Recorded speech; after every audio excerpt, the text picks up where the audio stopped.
I just posted this week's Tedium Unlimited a few hours ago, and basically, so this is the start of a new one.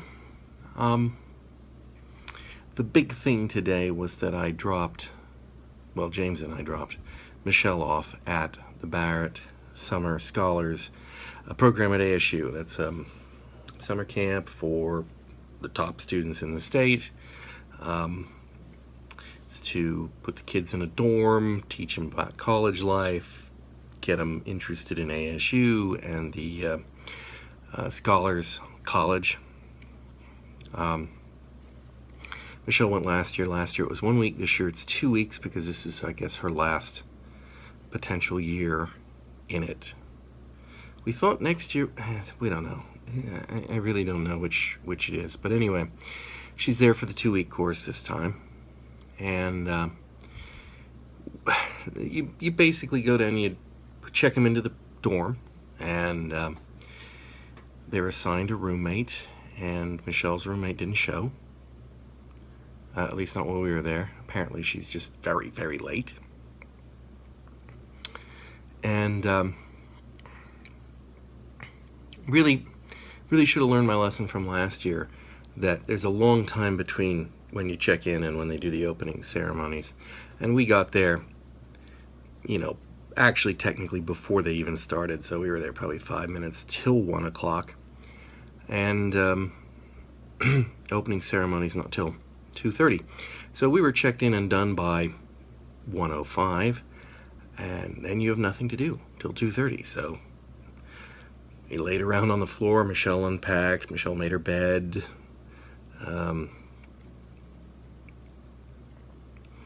And we had nothing to do. And since her roommate didn't show up, she had no one to talk to and or get acquainted with. And so that was that. Then we went off to the opening ceremony. Now, last year they did the opening ceremony, and I honestly can't remember what it was. But it was nonsense. Welcome to Fantasy. I honestly don't remember what they talked about. I think they just kind of went over some of the stuff, for the parents, but I know what's going on there. There to be supportive, but the ceremony, I'll be there for the closing ceremony, and I learned my lesson about the ceremony today, and I'll tell you what that lesson is. And hopefully they learned their lesson, because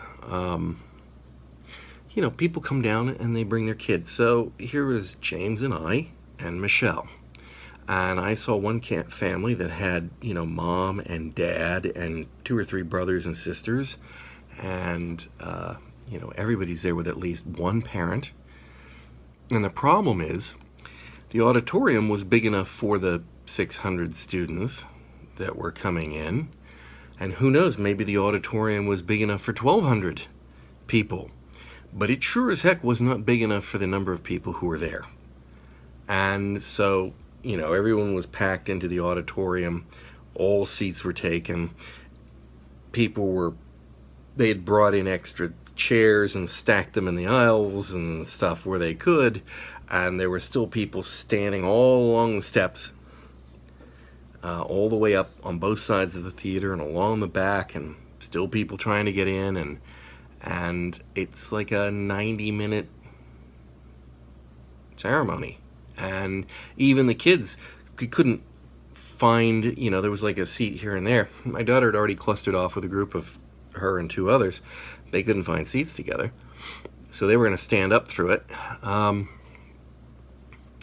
Anyway, I just went down while organizers were desperately trying to figure out where to seat people. I just went down and I said, so just make sure it actually isn't necessary for me as a parent to be here for the opening ceremony. Oh, we'll get more chairs. I said, don't worry about that. You don't have enough space in here for all these people. I've already been to one. My daughter is fine. As long as we're okay, everything's done, you don't need anything more from me, then we'll just save you the space. And Michelle was fine with that, and they were fine with it all. I think, they want to put on a show for the parents, but it's unnecessary for me. And then we got out of there. and James and I went off and had ramen at a ramen shop over in Tempe, which was quite good, except I was sick to my stomach. It was so hot, and so I didn't finish mine. And his was as big as mine. He ate more than I did, but I mean, it's a huge, huge bowl of ramen, and he didn't finish his.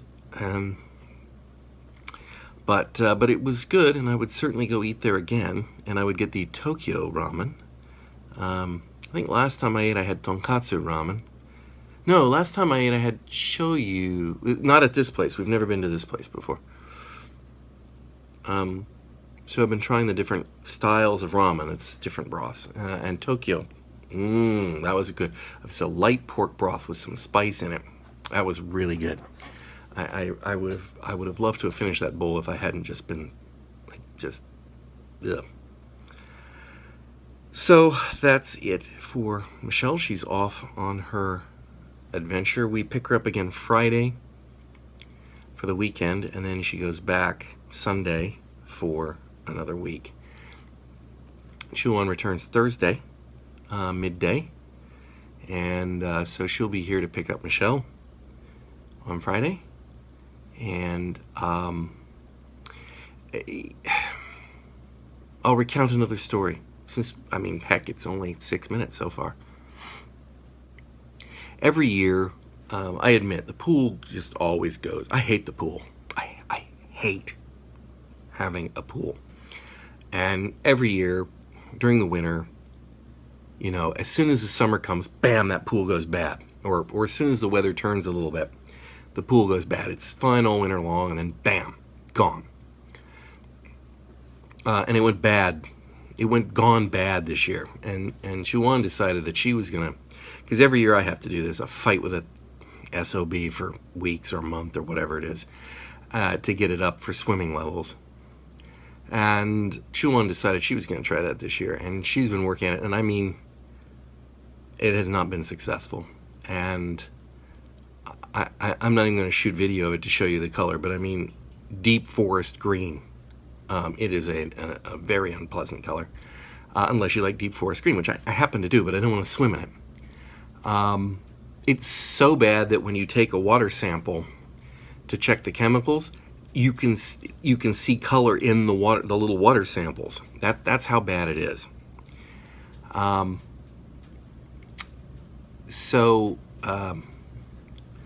Since Chu-Wan is gone, I am hammering this thing hard. I have shocked the pool with double shock 3 days running now. And today, it's third shocking day. It's also received a massive algicide blast.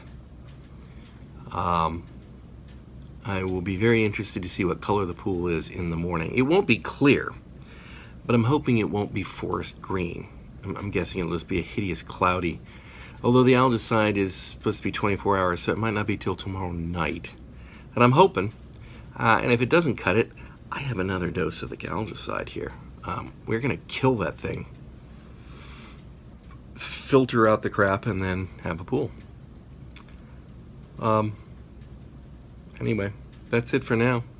So James will be here Monday and Tuesday. He's old enough to stay home by himself. He knows emergency numbers, not to answer the door, how to use the keys, not to lock himself out. He has his own phone. And, you know, he'll be sitting there on the sofa playing computer games all day anyway. Can get his own food. So we'll be good. And then Wednesday I'll be working at home. I don't know. Maybe I won't work at home on Wednesday. Maybe I'll work at home on Thursday so I can actually pick Chu-Wan up. To see about that. All right. Anyway, that's the start of the week. And now, did anything interesting happen? Well, I don't know yet because it hasn't happened yet. This is very strange for me to be narrating at the beginning of the week. So let's see what's gonna happen in the future. Is that the future? Let's see. This is reversed. No, that's the past. In the future. That's that way. Fast forward.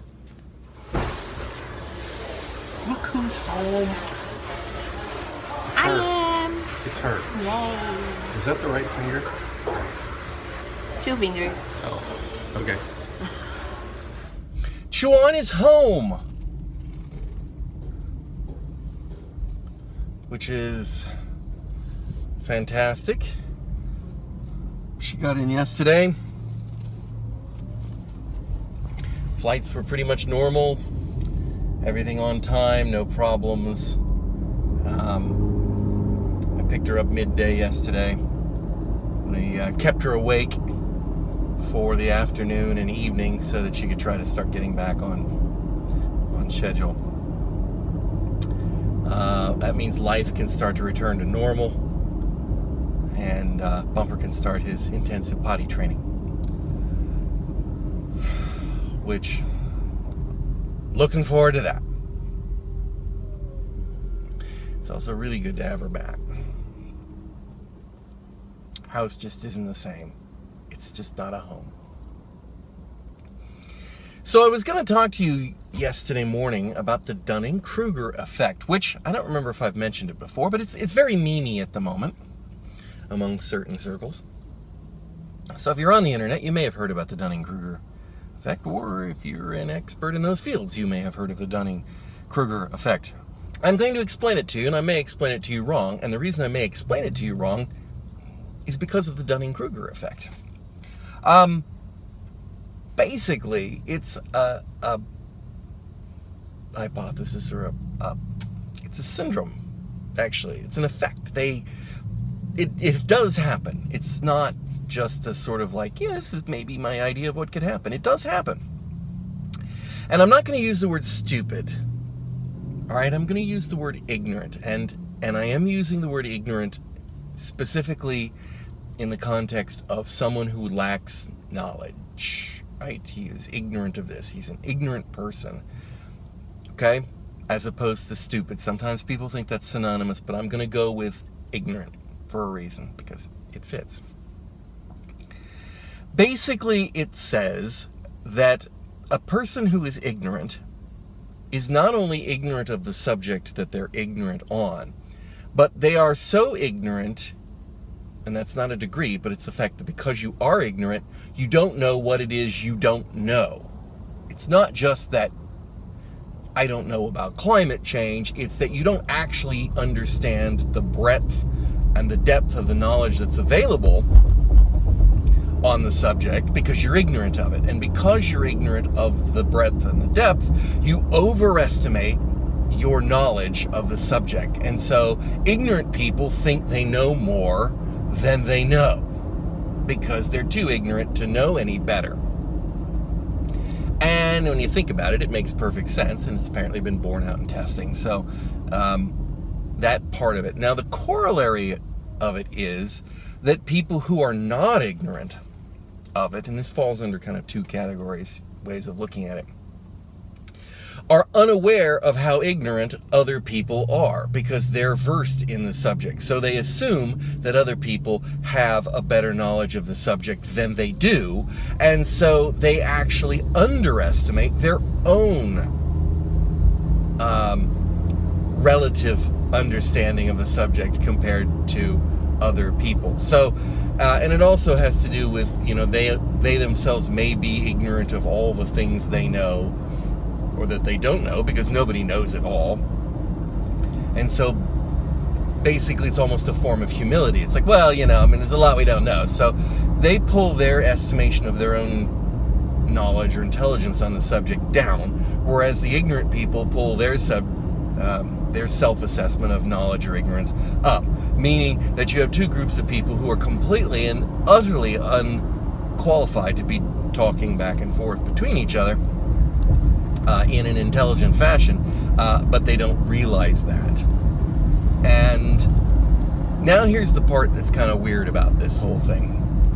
I had a really good reason to tell you about that yesterday, but I don't remember what it is. So I'm just putting it down now so that if I do think about it, we'll have had done some level setting.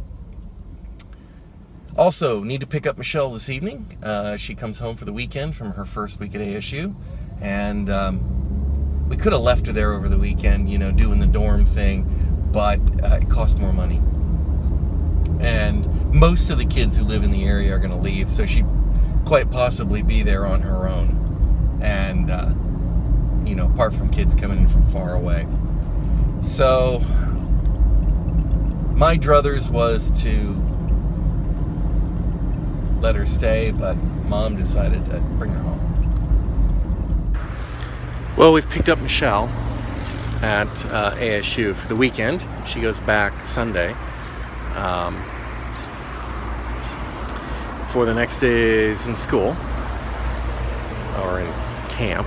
And we've stopped here at Republic Ramen and Noodles for ramen. So,